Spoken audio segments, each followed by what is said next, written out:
About 105. This is a public hearing on the proposed rules for the massage therapy program here at TDLR. Before we get started, I wanted to kind of go around and introduce or do introductions of the staff that are up here. I'm Brad Bowman. I'm the General Counsel here at TDLR. I'm Colleen Tran. I'm Assistant General Counsel here at TDLR. I'm Pauline Easley, the Rules Coordinator for this program. I'm Nita Lamacy, Assistant Rules Coordinator. I'm Della Lindquist, Deputy General Counsel. I'm Brian Francis, Executive Director for TDLR.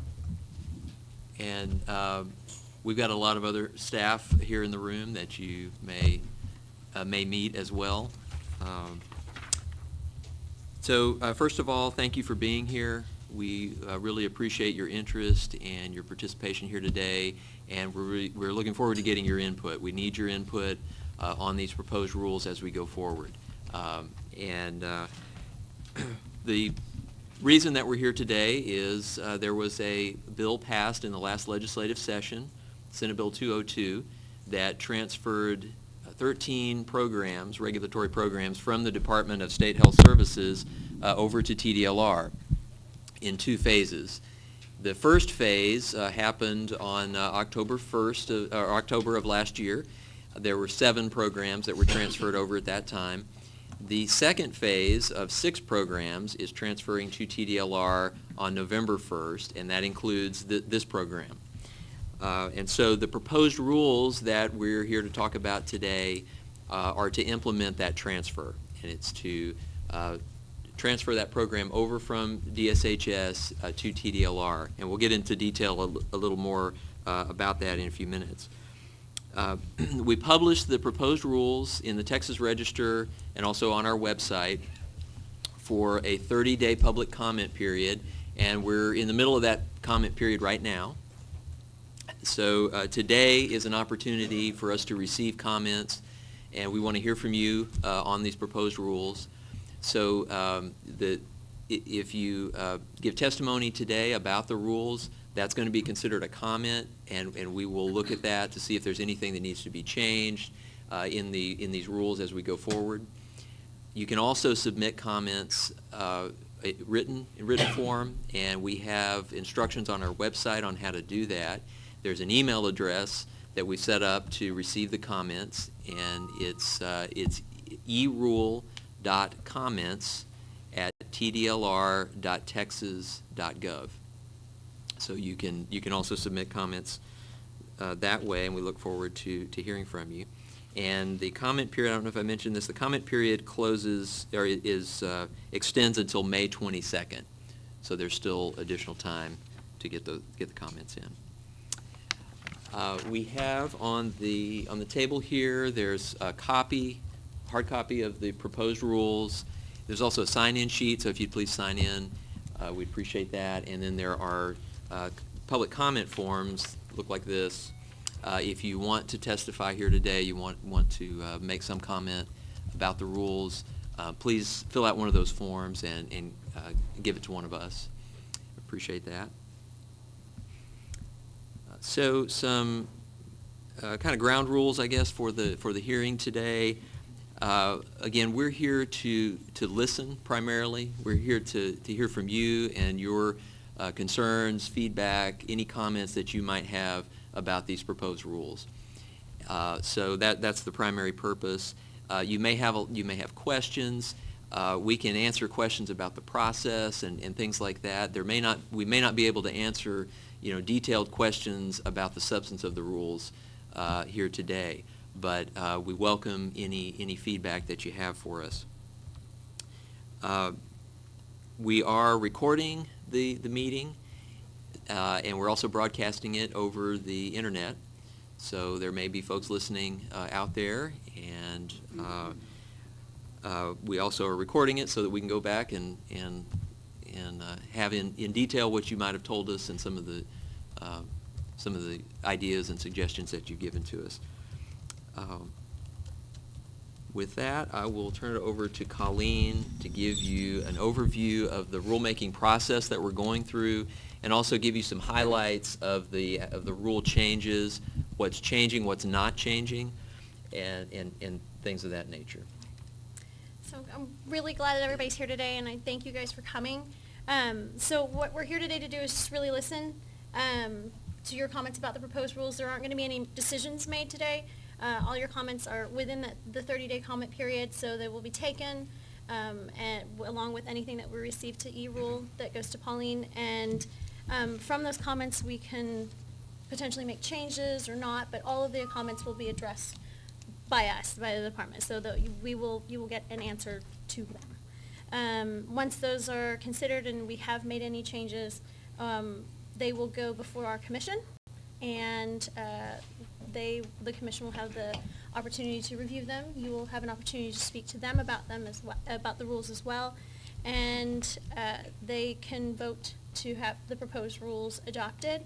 And that meeting will be July 14th. When they're presented after the comment period closes and we've got all the comments collected and we've gone through the review. And the rules, if the commission adopts them on July 14th, will have an effective date of November 1. So we've still got plenty of time for you guys to review them and submit comments to us.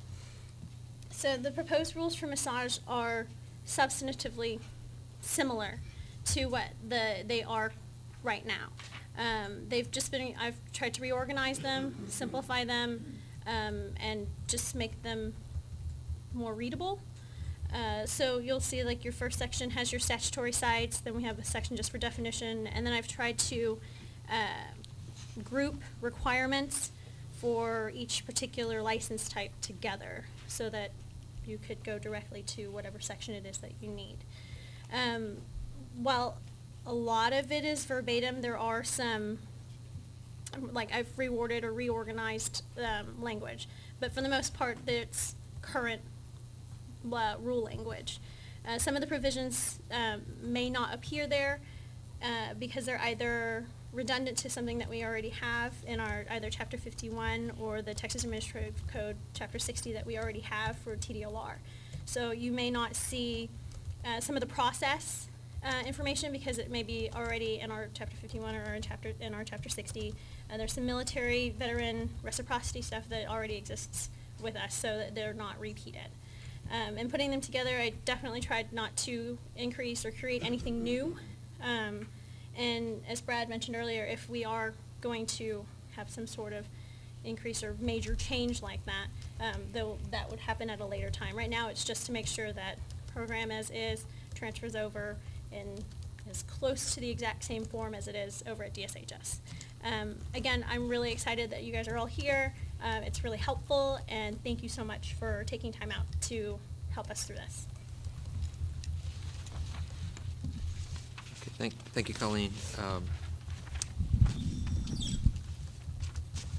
Okay, we'll go ahead and get started, and I have right now I have 4 comment forms, and I'm just going to call you up in the order that I have them. And if you would, please come up to the microphone, and if you would speak into the microphone because we are recording and broadcasting this so we can make sure everybody can hear you and what you have to say.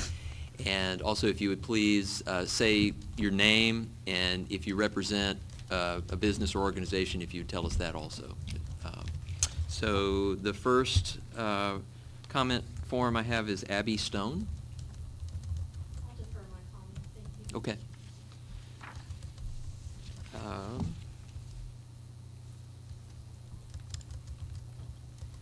Michael, is it Ty? Yes. That's it? Okay.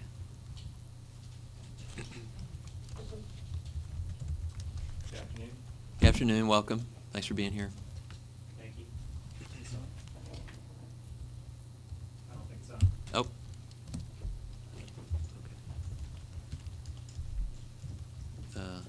I guess give us a minute for...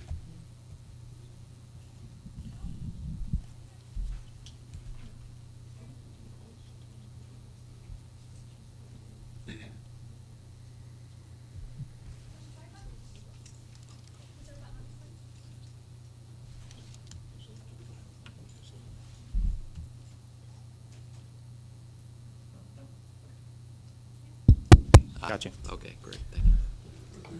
Okay, so my name is Michael Ty. I'm the Program Director for the Massage Therapy Department at Lone Star College, North Harris. The first main comment I'd like to make is in reviewing your proposed rules. You started out under the massage therapy school part by saying unless exempt, but you didn't identify what the exemptions would be. We're currently exempt under the Department of State Health Services. We would need a decent amount of notification if we needed to change to be somehow compliant with rules that a college system isn't normally compliant with, such as quarterly progress reports, things like that. So my first comment is that we would need a little bit of notice in order to receive that. Secondly, I would also like to ask, when will we be receiving some point of contact for someone in TELR that we can actually discuss circumstances with? I don't know if you have that answer. Well, I know we have a lot of staff here today, so I Okay. bet there's someone that can get with you Gotcha. to establish that. Contact person. Yeah, to Okay. establish that contact. The only other comment that I'd like to make as far as the rules would be in regards to being a private therapist as well. I would be concerned with the fact that Department of State Health Services had pretty strong language when it came to enforcement of rules. However, they only tried to enforce the rules for current license holders. Anybody that was practicing without a license, anybody that had an establishment that didn't have a license, there was absolutely no enforcement whatsoever. And this is just recently from my conversation last Friday with Stephanie Woodruff at DSHS. The most they ever did was send a letter, and they didn't follow up with anything on the letter. So I was hoping to make a comment that with all the rules and the way that they're worded, I would hope that we would have some way of enforcement of these rules to prevent the people that are encroaching in on our profession. That's it. Okay, thank you. you. Appreciate that. Appreciate your comment.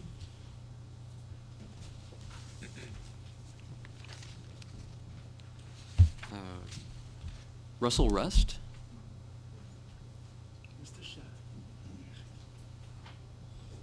And again, if you would just state your name and who you represent. I'm Russell Rust. I represent myself and the American Massage Therapy Association for Texas chapter. We have 3,500 members at this time. The only comment I have is reading through the rules. I am looking forward to the change, but I do think the state of Texas deserves a second option for an exam. The exam that we're taking at this moment doesn't quite match the curriculum that we're required by the state to teach, and we need an alternative. Little history on that: when we switched over to a so-called national exam, there is no exam that gives you reciprocity to any state. You still must meet the requirements in each state in order to be licensed, but we also had an option. Now we do not have an option, and we have a testing company, as I'm going to call them, because they do not represent anything for me as far as in the massage industry. They make arbitrary changes to the testing procedures, which they're going to do another one starting July 1st that they did not inform schools about. They had a board meeting, and I guess the Massage Therapy Board of Georgia brought this proposal up that they accepted. As I look at the attendees that were at this board meeting, there was no representation for the state of Texas. So in this Federation for State Board Massage, there's supposed to be a representative from each state, and that's what's supposed to be there. We're not getting a fair option in an exam. There's no reason to eliminate the option of taking that exam. I just think we need to have another option for the state of Texas that's more based on the criteria that our website actually tells us what we must teach. I don't think my students or the 860 students as I have as members of the AMTA right now have to take an exam that is not, the criteria that we're teaching is not covered on some of the exam questions that we're having to face in this test. Thank you. Thank you.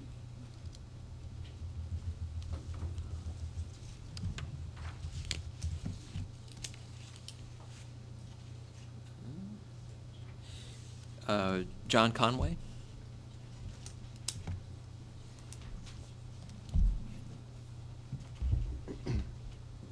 Hello. Hello. Thank My you for name being is here. John Conway. I'm co-director of the Lauderstein Conway Massage School here in Austin.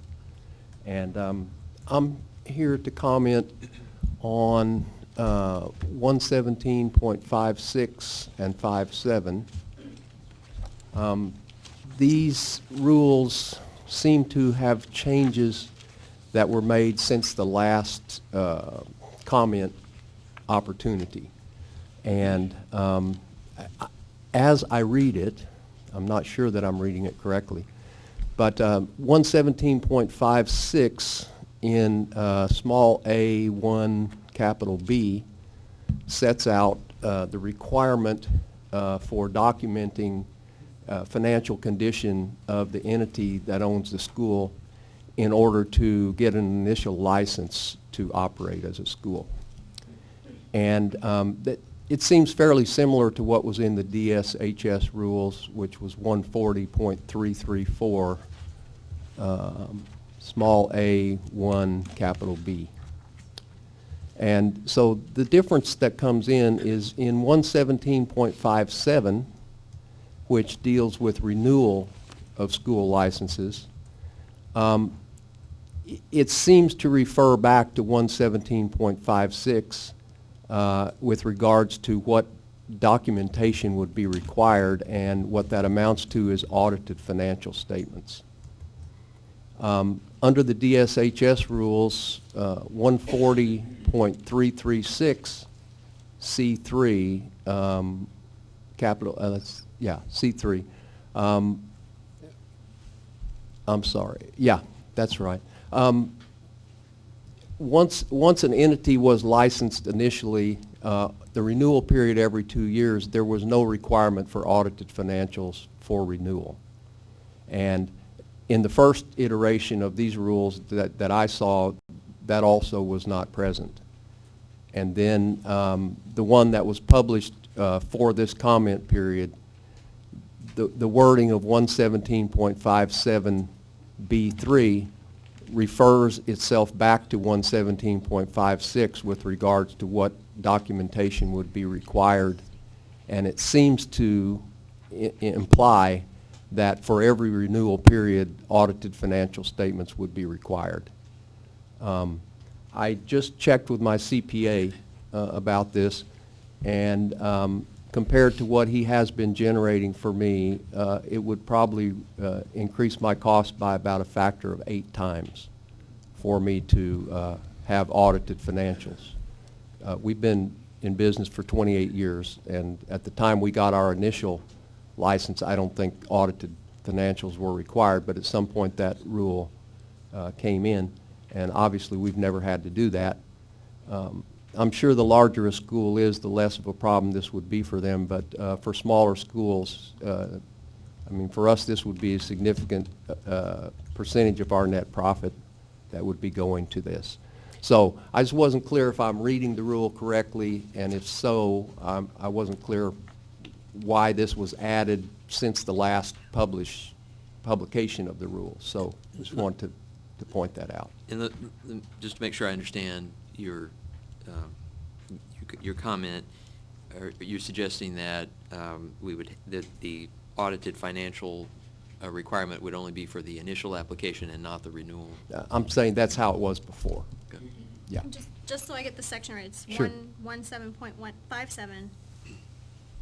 Give me the right subsection, B3? Yes. B3, the very last part of B3 says as detailed in 117.56.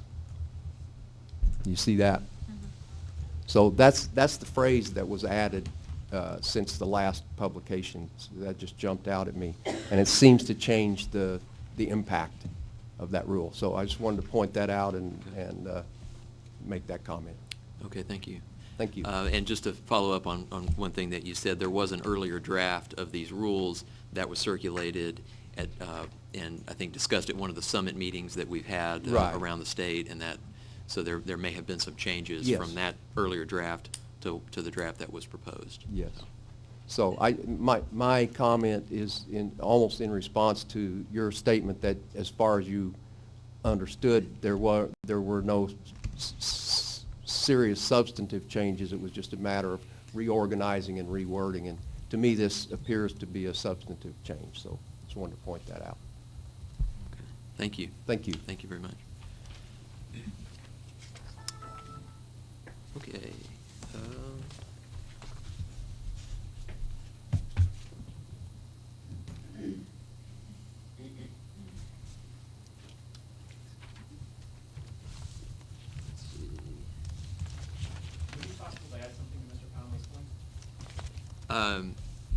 Yeah, why don't let me get through the other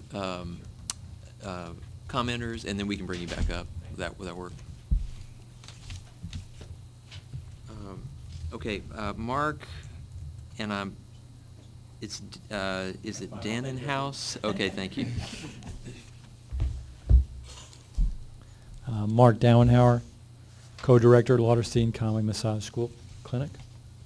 I'm here to comment and reiterate about section 117.22 massage therapist license examination requirements.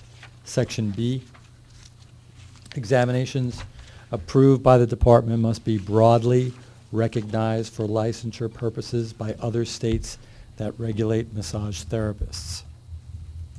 This is something that has to do with the AMBLEX. We would like to see the AMBLEX stay as an exam for the state, as it does create portability for young massage therapists who are leaving, coming and going from Texas. The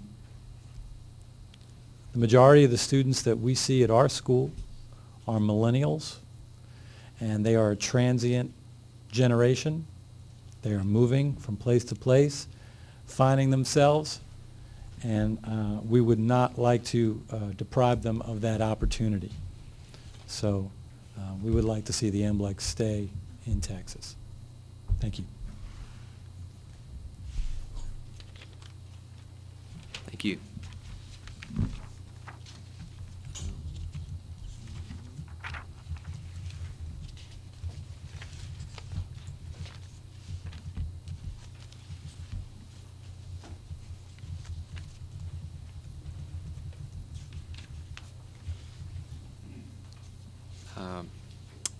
Colette Williamson?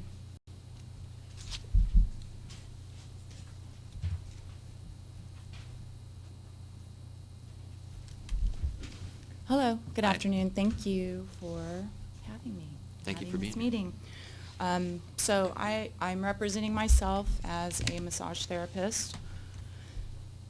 I'm not real sure where this would fit into the rules or how it's applied, but it's something I'm passionate about, and I just want to put it out there. So I'm looking at Rule 117.2.16. It's the massage therapy definition. So the first sentence says, the manipulation of soft tissue by hand or through a mechanical or electrical apparatus for the purpose of body massage. I find that rather redundant. Basically, that is stating that massage is for the purpose of massage, is massage, is massage. I would like to see health care included or somehow tied into massage therapy. Further in that definition, I'm still looking at 1.6. It says massage therapy is a healthcare service when the massage is for therapeutic services. I have not found in the code where therapeutic services is defined. So I would like for that to read, massage is a healthcare service when it is applied for therapeutic purposes, or somehow tying healthcare into the purpose of massage. The point in doing so is to validate what we do as massage therapists. We're not just rubbing bodies. And I would like to see, I think that if we, in the definition of massage therapy, tie it into that it's for the purpose of healthcare or wellness, that maybe we'll see a decline in places like Jade Massage, who just go and get a massage therapy establishment license and then just advertise they do massage when they're doing other things that involve condoms. Are you familiar with what happened with Jade Massage? Anyone? Yes.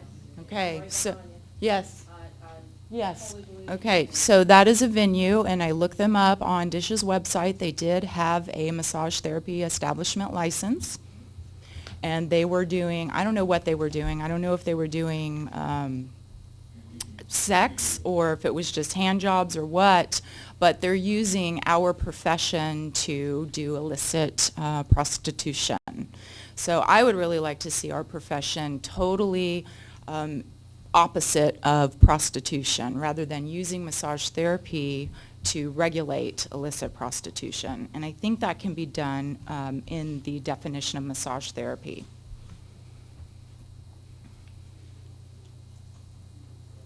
I would just also like to add removing the terms tub, shower, jacuzzi, body rub from the definition is preferable.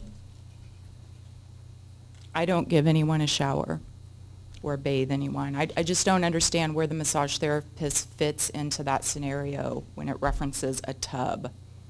I think that's very confusing for the public and for some of us practitioners.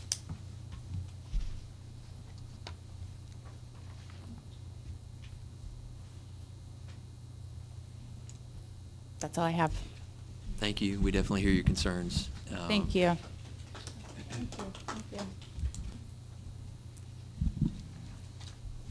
And Michael, did you want to come back up? Did I miss anyone in my shuffling of the comment card?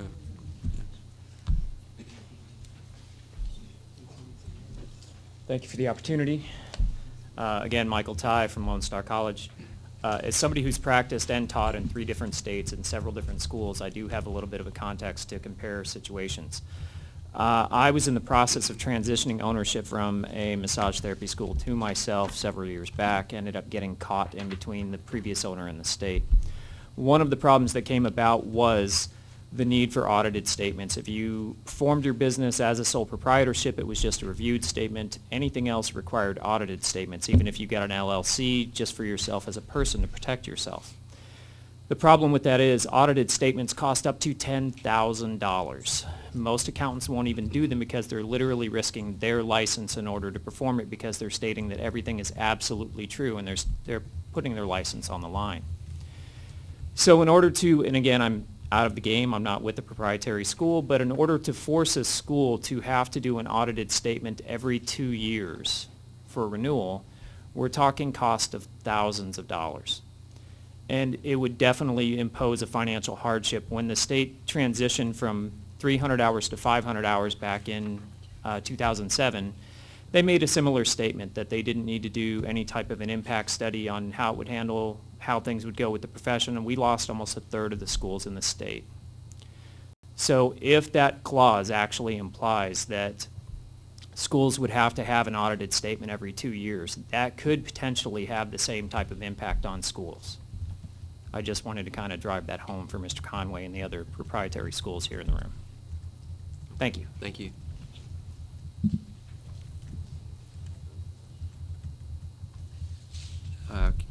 Caroline Guerin? Hi. Thank you Hi. for this opportunity. I'm glad to be here. I'm also concerned about 11722. I'm afraid I want to keep the NBLEX, and I'm afraid if we have our own state test that it's going to dumb the industry down, and we're going to have more of jade massages and all of that. I'm afraid that our test is going to be simple. Right now, the NBLEX, I've only been in business for 5 years. I've changed my curriculum to match the NBLEX. And, yes. And I have an 87% pass rate on the NBLEX. And I'm just afraid that our industry is going to be looked down upon more because of these establishments that's going to make it real easy. I'm approached all the time to sell transcripts and diplomas. I don't know how they're getting past their test.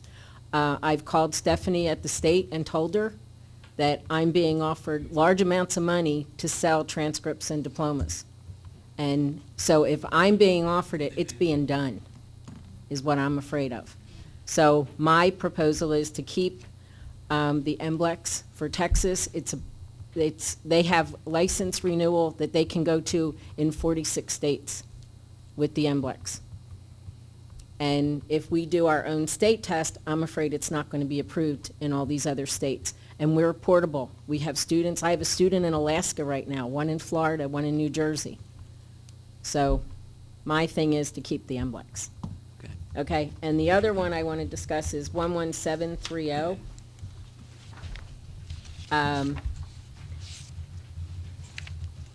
That is for continuing education.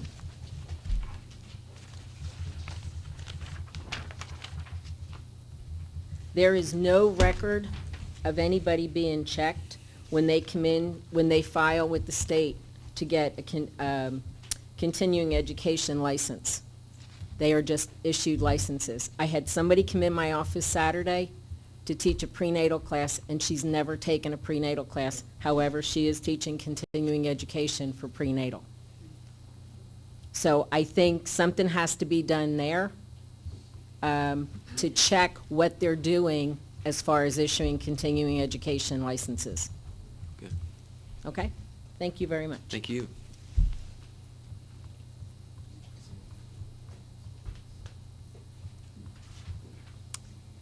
Anyone? Yes, sir. Did you want to come back up? Okay.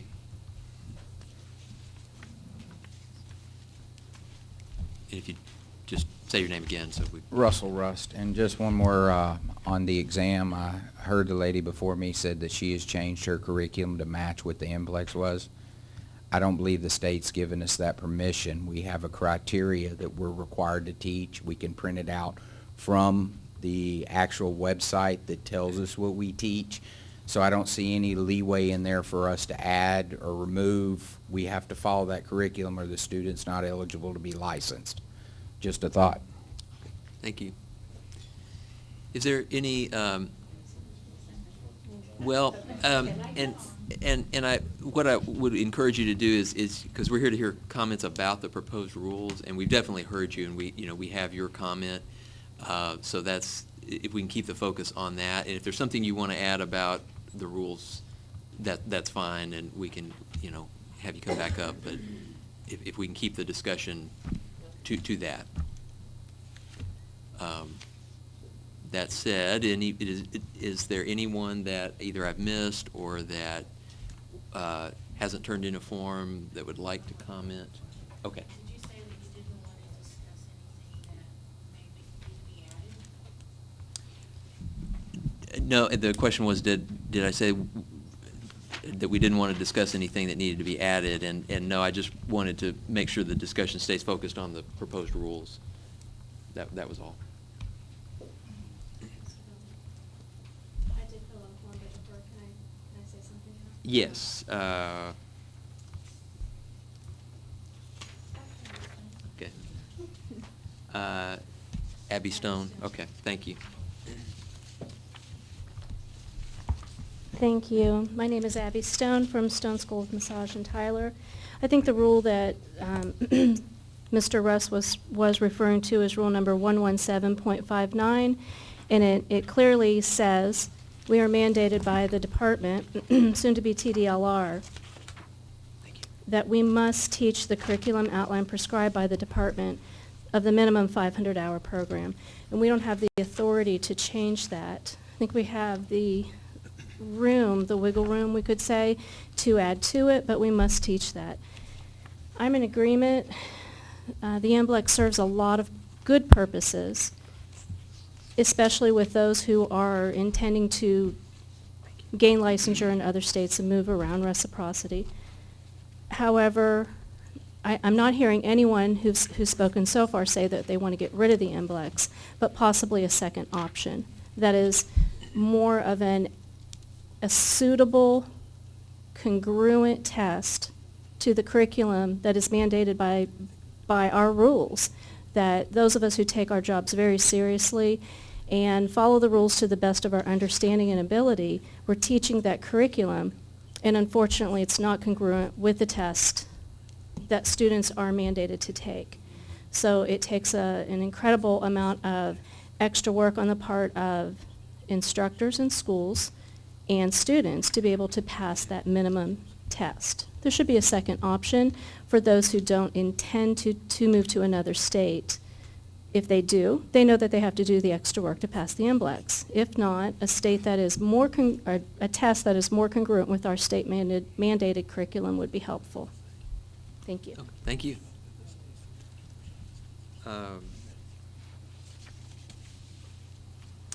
Serena Paganini?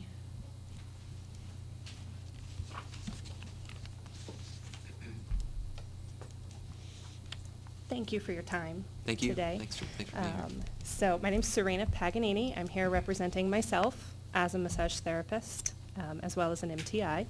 I would like to make a comment of support for the language in this 117.22B, that examinations approved by the department must be broadly recognized for licensure purposes by other states, because that does set a standard that if a Texas exam is created, it should still match the industry standards that are upheld by other states as well.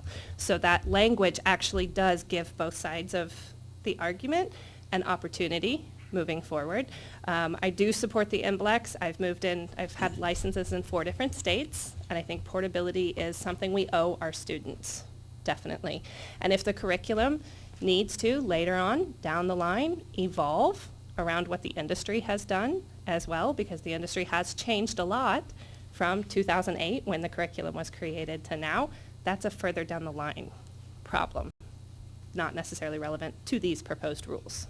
So thank you for your time. Thank you. Jonna Williams?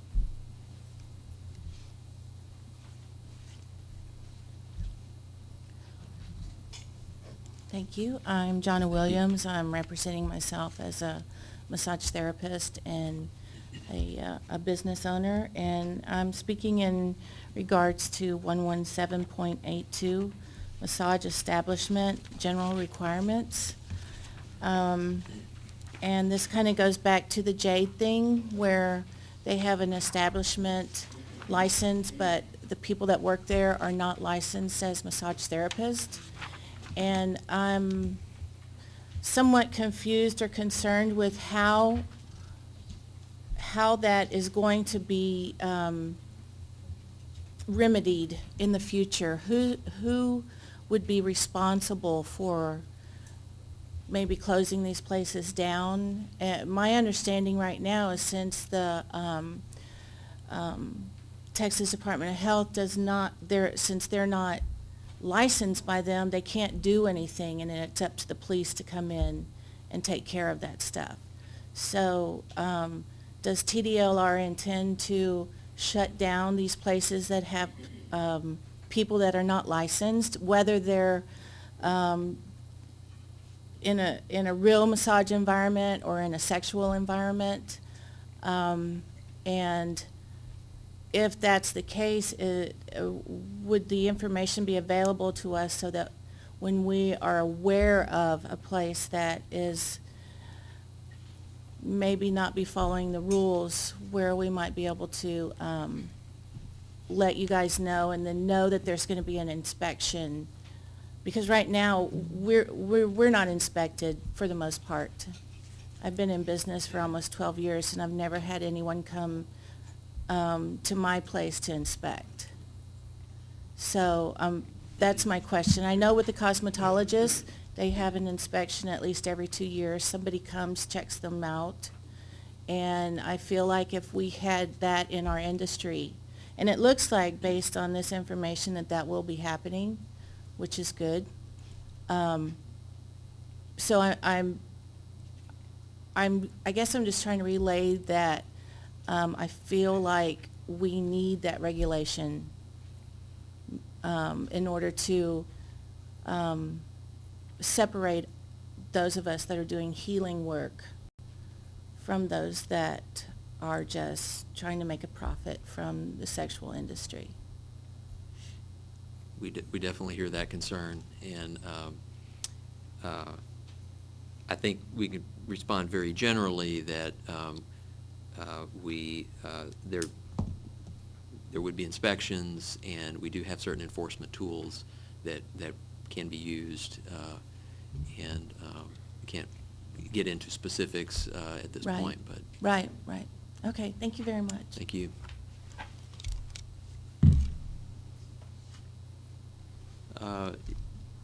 Anyone else that would like to comment on the rules?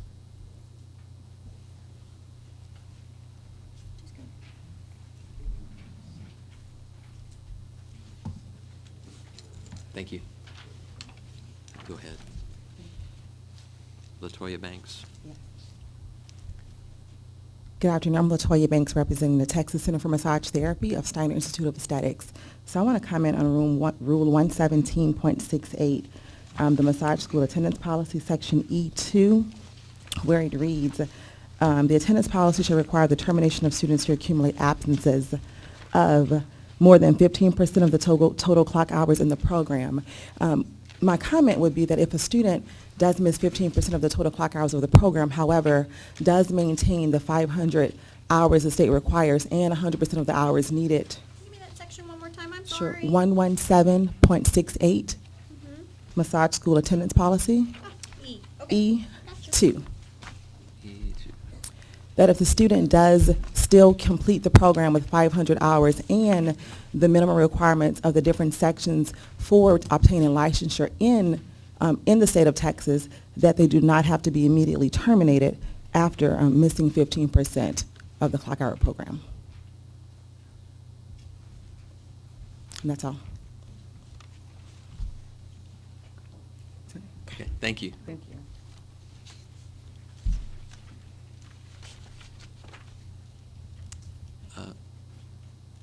Did you have one more comment? Okay. Did you just say your name again? Okay. I'm Caroline Guerin. I own Laurel School of Massage. I made a poor judgment and said I changed my curriculum, and what I should have said was I added to it for the MBLEX test.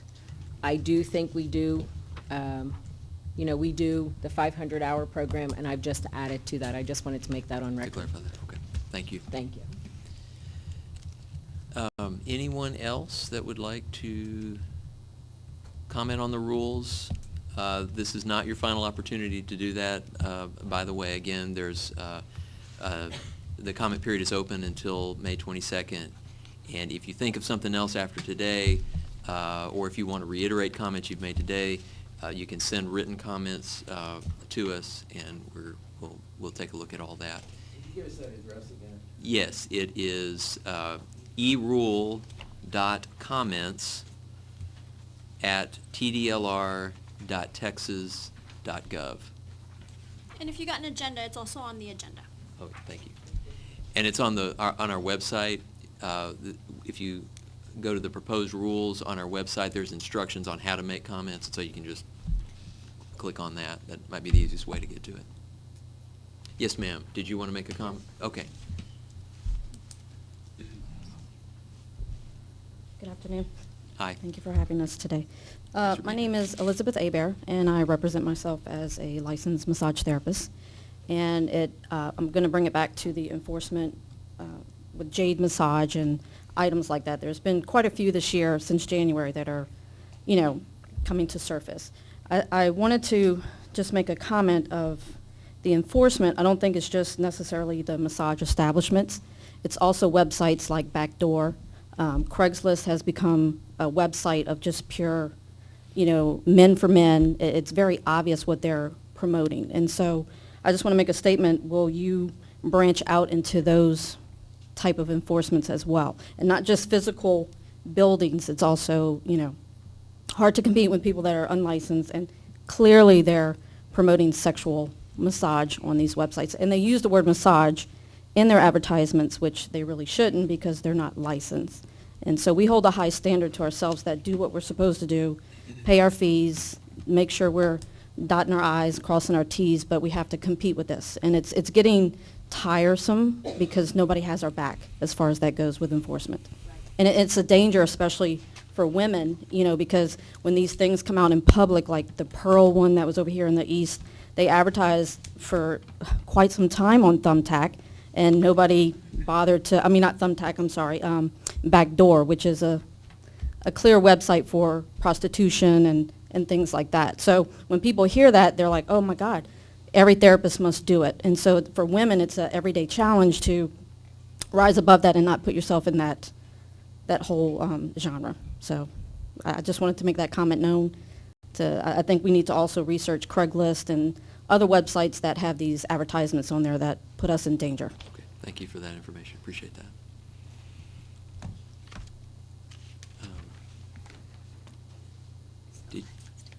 Okay, yes.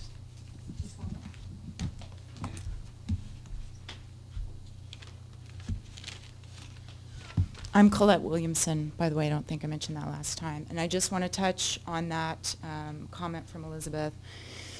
I think that we could curtail what's happening on the front end if we look at the language of the statute that defines massage therapy. And again, I'm going to nail this home, that if we put massage therapy in the category of recognizing it as a viable health care service or profession, then we can start differentiating our profession from illicit prostitution.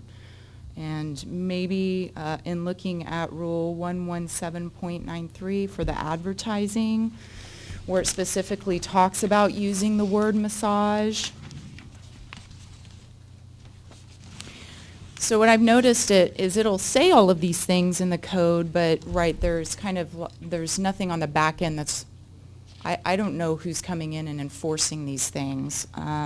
Why are businesses allowed to even get a massage therapy establishment license if they don't have licensed massage therapists?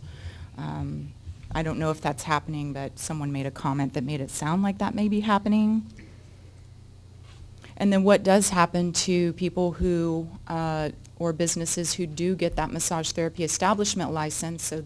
So by obtaining that, they're agreeing that they're going to abide by the code, but then like with Jade Massage, they use the word massage and they're doing something other than massage. It doesn't say in the code what that specific penalty would be. So those are my comments. Thank you. Thank you. Yes, sir. Did I get a comment form? I think we might have missed. Elizabeth Aber? Yes. Yeah, would you, when you get a chance, if you, thank you. And sir, did you want to speak? Okay. If you would, please. You can do that after.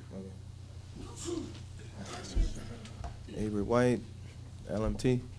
Sorry, can you say your name one more time? Avery like the ranch, White like the house. LMT, licensed massage therapist. As Colette and Elizabeth kind of covered, it's kind of hard to practice when the stigma of sexual favors are out there. I mean, I tried to rent an office once, well, not once, but I've had the same comment every time almost. Like, I'd have to check with the building manager if we let that type of business in here. What does that mean? Unless they're talking about the sexual stuff. And it's clear, like on Craigslist or Backpage, when I saw one gentleman grabbing his genitals, talking about massage, you know, and it's like to lump us with that. I've always had a problem, I should say, when even I'm dating myself, I guess, with the phone book, you'd find it in the same area. The spa and massage therapist, it's like, how do you differentiate? You don't if you're a lay, if you have no idea about massage therapy and, you know, the sexual stuff. So I remember when I worked at a hotel, and as Colette was asking why is jacuzzi and stuff like that in there, it's because they made us do things like Vichy massage, which is a shower, and I was a contractor, so I didn't really agree with that. It was just lots of different wiggle room was what I heard earlier too. It's like it's two gray areas. It should be really clear and concise and obvious of what we do versus what they do, because it's going to always be that, hey, I have an extra 20. And you're supposed to know what that means, if you know what I mean. So thank you. Okay, thank you. Well, we really appreciate you all being here today, and thank you for your comments. We definitely heard some of the concerns that have been raised today, and we're going to take all of this into account as we go forward through this process, both in the rulemaking and in the overall transition, bringing this program over, and we want to make it a success here at TDLR. Thank you all for your attendance, and we're going to go ahead and conclude the hearing. Appreciate you being here. Thanks. Thank you.